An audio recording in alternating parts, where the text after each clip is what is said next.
Have you ever felt that electrifying rush, that beautiful, almost terrifying vulnerability? Yeah. When you're right there on the edge of real affection, maybe even real love. It's that moment where your heart it goes crazy, right? Like a drum solo against your ribs. Totally. And the world just changes color. Exactly. Suddenly bursts into this vibrant, almost overwhelming spectrum of new colors. That sensation, it's so powerful, isn't it? Exhilarating, but also a little bewildering. Absolutely. So today we are doing a deep dive into the lyrics of a song I think pretty much everyone knows and loves, 1,000 Years by Christina Perri. Such a classic. It really is. And this isn't just, another song for weddings or emotional movie moments. It feels like a really meticulously crafted exploration of the human heart. It really does. We're talking love, fear, hope, commitment. Our mission today is to really try and extract the most insightful nuggets from this iconic piece. Yeah, to figure out why it connects so deeply. Exactly. Why do certain lines just resonate with millions? And what universal truths are hiding in there about, human connection? And I think that's why this song is such a great subject for us. It's like this rich, complex tapestry. It gives us this unique lens, almost a shortcut, you could say, to understanding the complexities of romantic connection. And also, importantly, the self-courage it takes. That's a big part of it. It really is. The courage to open yourself up, to take that huge leap of faith. Yeah. So we're definitely moving beyond just thinking of it as a simple love song. Right. We're looking at it as a lyrical reflection on some really fundamental parts of being human. Right. Patience, destiny, that deep, deep connection that, honestly, so many of us are searching for. Definitely. Kind of an immersive journey into the emotional architecture of what it really means to love and to find the strengths to keep going. Okay, let's start unpacking this then. Right at the beginning. Heart beats fast, colors and promises. Wow, what an immediate plunge, right? Straight in. No hesitation. You're not just told about a feeling, you feel it. It's physical, almost primal. You know that feeling, right? That flutter, that sudden speed up in your chest, like your heart's actually trying to escape. Yeah, that nervous excitement. Perri just captures that universal tremor perfectly. The vulnerability before the big confession, or even just realizing, oh, wow, this is happening. It's like your whole body is tuning in. And what's so fascinating, I think, is how the lyrics immediately connect that physical thing you just described to these deeper, more abstract states. Yeah. Emotional, aspirational even. When she sings colors, it's not just about what you see, is it? No, it feels like more than that. Right. It's the whole spectrum of emotions love brings out. The joy, sure, but also the apprehension, the wonder, maybe even a little bit of fear. It's this rich emotional palette that just saturates the moment. Like the world gets dialed up. Exactly. Dialed up, suddenly vibrant, alive, and then promises. Now, these aren't actual vows, not yet anyway. No, it's too early for that. Way too early. But they're like these silent, inherent pledges of forever that just seem to bubble up from inside. Instinctive. Yeah, instinctive. An innate longing for a bond that lasts, even right at the start, when you're just beginning to grasp what this love could be. It's that unconscious leap, that hope that this intense feeling, this connection, will somehow last. So that opening, it just brilliantly captures that trembling, hopeful moment. Standing right there at the edge of love, acknowledging its power and daring to believe it could be forever. It's raw, it's immediate. It really is remarkable how just a few words can paint such a complete picture inside your head. It makes you think about your own experiences with that initial feeling, doesn't it? Definitely. That beautiful, terrifying moment when you first recognize how deep a connection might be, or you're about to say it out loud. Beautiful, yeah, but also incredibly exposing. Total exposure. It reminds you that love often starts not with some big speech, but with these quiet, almost involuntary shifts inside you, physically and emotionally. Which brings us then to this really compelling and I think deeply relatable part of the song, where she asks that question, how can I love when I'm afraid to fall? Oh, that line. Yes. That just hits home, doesn't it? Because it speaks directly to one of the most common human fears. Heartbreak. Rejection. Exactly. Vulnerability. It's a fear we carry, maybe from past hurts, or just because opening up fully is inherently risky. Loving deeply means exposing yourself to potential pain. It's a huge emotional gamble. We build walls for a reason. We absolutely do, because that fall, metaphorically speaking, can be devastating, shattering. So you get this core paradox of love right there. To feel the highest highs, you have to risk the lowest lows. How do you square that? The desire for connection versus the real risk of getting hurt. And what's really powerful, I think, if we connect this to, the bigger picture, this line isn't really about not feeling fear. That's often how we think about courage, right? Yeah. No fear. Right, like fear just disappears. But it's not that. It's about the presence of courage. Love doesn't magically erase fear. It demands bravery in spite of the fear. Okay, I like that distinction. It's an active choice, isn't it? To step into the unknown, knowing full well what could happen, good and bad. But the genius of the lyric, for me, is the turning point she gives us right after. But watching you stand alone, all of my doubt suddenly goes somehow. Ah, yes. The shift? That's the shift. The focus moves. It goes from self-protection, from all that internal worry, to the value, the sheer magnetic pull of the connection itself. So seeing the other person changes everything. It seems to. Seeing them, maybe seeing their own vulnerability or just their presence, it acts as this catalyst. Suddenly the doubts seem less important. Interesting. It's like their presence grounds you, becomes an anchor that's stronger than the fear inside. It shows that the pull of love is presented as inherently stronger than the fear of falling. It compels you to overcome that hesitation. So it's an act of will, but driven by the other person. Exactly. Driven by the pull of that person, where the potential reward, that connection, is just too important, too essential to pass up, even knowing the risk. It's really a testament to love's power to make us brave. That's a really insightful way to put it. Not the absence of fear, but the presence of courage. It makes you think about those times in your own life, doesn't it? Not just romance, but any time you had to push through fear for something important. Mm-hmm. Definitely. It shows how resilient we can be when faced with something as compelling as deep connection. True bravery isn't not feeling scared, it's feeling scared and doing it anyway. Okay, so this leads us to another really striking line, one that's both poetic and almost painful. I have died every day waiting for you. That's intense. It really is a very powerful image. It conveys such a depth of longing, right? Anticipation and the emotional toll of waiting for that destined connection, or just for love to finally happen. Yeah, it's obviously not literal death. No, of course not. But it's a metaphor for that deep emotional loneliness, that feeling of being unfulfilled, the yearning that can just eat away at you when you're waiting for someone or something essential. Like a part of you is missing. Exactly. An aching void. And time just stretches endlessly. Mm-hmm. Each day without them feels like a small death, maybe a death of hope or happiness or just a piece of who you feel you're meant to be. It's the weight of potential just sitting there unfulfilled. Wow. But what's so interesting here, and quite moving actually, is the contrast. You have that intense struggle, that dying every day waiting, and then immediately after, the line one step closer. The counterbalance. The counterbalance, exactly. It shows that enduring love, or maybe just the unwavering belief in that love, has this incredible ability to withstand long periods of waiting, of anticipation.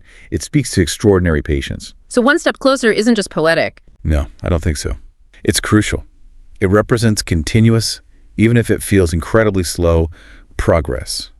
And that progress might just be small acts of faith, or simply time passing, or maybe most importantly, that persistent belief that every effort, every moment you endure, every breath, it's bringing you nearer to the person you're meant for. So it's an act of hopefulness, even in the waiting. Active hopefulness, even when you feel despair. It's the heart's quiet resilience, holding on to the idea that destiny is unfolding, slowly but surely, even if you can't see the path clearly. It means every heartbeat, every breath, every moment you get through is a subtle step forward towards that person. It affirms the journey itself, no matter how long or hard it feels. That contrast really does paint a picture of resilience, doesn't it? The agony of waiting, but also somehow moving forward. It makes you think about patience and perseverance in other areas of life, too. Well, absolutely. Beyond romance. Yeah, like chasing a big career goal or healing from something difficult or just learning a new skill. It's about trusting the process, even when you feel completely stuck. This song taps into that universal thing of holding on to hope when things are uncertain for a long time. Okay, now let's really get into maybe the most iconic line of the whole song. I have loved you for 1,000 years. I mean, that is such a grand statement. Huge, almost mythical. What does that really signify about this love? Obviously, it's not literal. Right. Nobody's actually loved someone for a literal 1,000 years. So what's the symbolic meaning here? What is she trying to say about a love that feels like it's always been there even before they met? It's more than just saying, I love you now. It feels like a statement about eternity, predestination, like this bond was just meant to be. And if we think about the bigger implications, Philosophically, psychologically, this line just completely transcends linear time. It speaks directly to recognizing a soul connection. That deep belief that you were somehow destined to meet this person. It taps into that universal human desire for a bond that feels like it was woven into time itself, long before you actually crossed paths. That feeling of instant familiarity. Exactly. That I feel like I've known you forever feeling, even if you just met. It touches on something almost mystical, spiritual, about human connection, a bond that feels ancient. And then the next line, "I love you for 1,000 more." Well, that just seals it, doesn't it? It extends the commitment beyond right now into the future. An unwavering promise. An absolute unwavering promise of enduring love.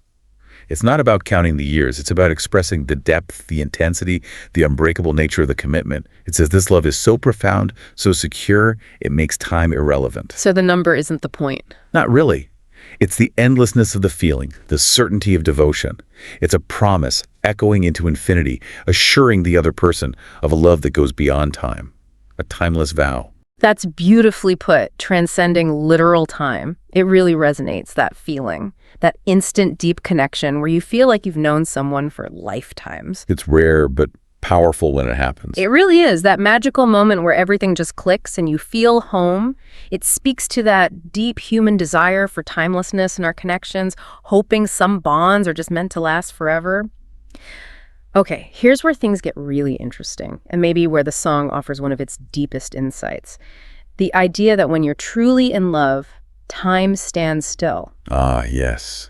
That's a beautiful thought. It's almost magical, isn't it? It perfectly captures how immersive being deeply connected can feel. In those moments, everything else just fades away. The noise of the world disappears.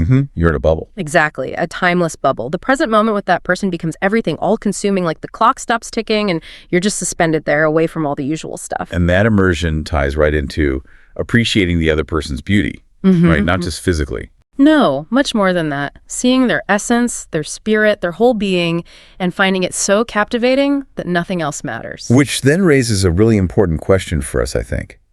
Why is being fully present, really seeing and appreciating what's right in front of you, so vital for love to grow and last? Good question. The next line, "I will not let anything take away what's standing in front of me," feels like the answer. It shows this fierce resolve, almost primal, to protect the connection. Actively protect it. Actively. It's a conscious commitment to guard the love against, well, anything. Doubts, insecurities, external pressures, maybe even ghosts from the past that could try to ruin the present joy. So you choose to stay invested in the now. Exactly. Recognizing the immense value of the person who's right there with you. And what's really profound and feels kind of redemptive is how this perspective connects all the past struggles to this present fulfillment. How so? It's the realization that every challenge, every breath, every hour endured, all that waiting and longing we talked about, it was all worthwhile. Because it led to this moment. Precisely. Yeah. Because it meticulously led to this significant, cherished, perfectly timed moment of connection. It validates the whole difficult journey. It means all the pain, the uncertainty, the dying every day. Yeah. It served a purpose. It culminated in the beauty of this present connection. It turns the past into this meaningful prelude, making the current love feel earned, precious, and something to be fiercely protected. That's a really powerful point about actively protecting the present, not just letting it happen, but consciously guarding it, defending it from things that could undermine it. It really makes you think about mindfulness, about being genuinely present in our most important relationships and experiences. Not just coasting, but engaging, savoring, cherishing them before they pass. It's a call to really appreciate what you have right now. And then, as the song nears its end, it lands on this really profound, comforting sense of destiny. Time has brought your heart to me. It feels almost fated, right? Absolutely. Fated. There's such a strong theme here of faith. Faith in love's ultimate path, this deep belief that some connections are just meant to happen. Woven into the fabric of things. Yeah. It highlights that idea that true love, no matter the obstacles or the time it takes, will somehow inevitably find its way to you. It feels like surrendering to a bigger plan, trusting that the universe or fate or whatever you want to call it has a hand in bringing hearts together at exactly the right moment. And what's fascinating there is the sheer power of belief in that idea. How do you mean? Well, the idea that Even when you're separated or waiting for what feels like forever, that unwavering conviction that you will be reunited or that love will arrive. That's what keeps the heart strong, resilient, hopeful. Ah, so the faith itself provides strength. Exactly. It's like an internal compass guiding you through uncertainty. The lyric builds on this comforting idea that true love shows up when the timing is perfect. Not necessarily like a rigid script, but more a deep trust in some kind of overarching plan or cosmic alignment that makes sure these connections happen when the conditions are right. And that faith, that belief in the journey of love, it gives so much strength and comfort, especially during those tough periods of waiting or doubt we talked about earlier. It reassures you that your efforts, your patience, your longing, they're not wasted. Because something bigger is at play. Right. Because implicitly, there's this sense of a larger, perhaps benevolent force guiding things, making sure your story unfolds as it's meant to. It's the ultimate validation that your path, however winding it feels, is leading you exactly where you need to be. That idea of perfect timing and destiny, it's so compelling, isn't it? And it makes you think maybe it's not just about romance. No, definitely not. You might look back at your life and see other significant moments, a career move, a friendship where things just seem to fall into place unexpectedly, maybe against the odds. Serendipity. Yeah. That feeling when things just converge and it reaffirms that maybe there is a larger narrative unfolding. So as we wrap up our deep dive into Christina Perri's 1,000 Years, what are the big takeaways, the core lessons we've pulled from this journey? Well, I think there are a few key ones. Okay. First, it seems really clear that love demands courage, real courage. It doesn't thrive when fear is absent. It flourishes when we face fear and overcome it. Right. Being brave enough to risk falling. Exactly. Brave enough to risk it all for connection. Second, true love seems characterized by this incredible patience and continuous, even if slow, growth. It's about enduring the waiting, the anxieties, holding on to the belief that every moment brings you closer. Patience and perseverance. And finally, commitment. That 1,000 years idea, it's not just about duration, is it? It's about the depth, the timeless quality of the love, an unbreakable promise that transcends the clock. Absolutely. Depth over duration. And underlying all of it, the idea that every step, every moment, every breath is bringing us closer to the connections we're meant for, shaping who we are.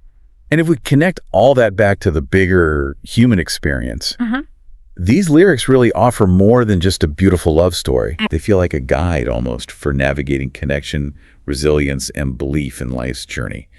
The song really emphasizes destiny, that some paths are meant for us, patience, the strength to wait, and faith, the conviction that carries us through. Foundational elements. Foundational elements, exactly, in that universal quest for true, lasting love. It's just a powerful reminder of our capacity for hope, our perseverance when things are uncertain, suggesting the greatest loves often require the greatest courage and the deepest trust in time itself. Wow. What an incredibly rich and beautiful journey we've taken just through the heart of this one song, 1,000 Years. It really is packed with meaning.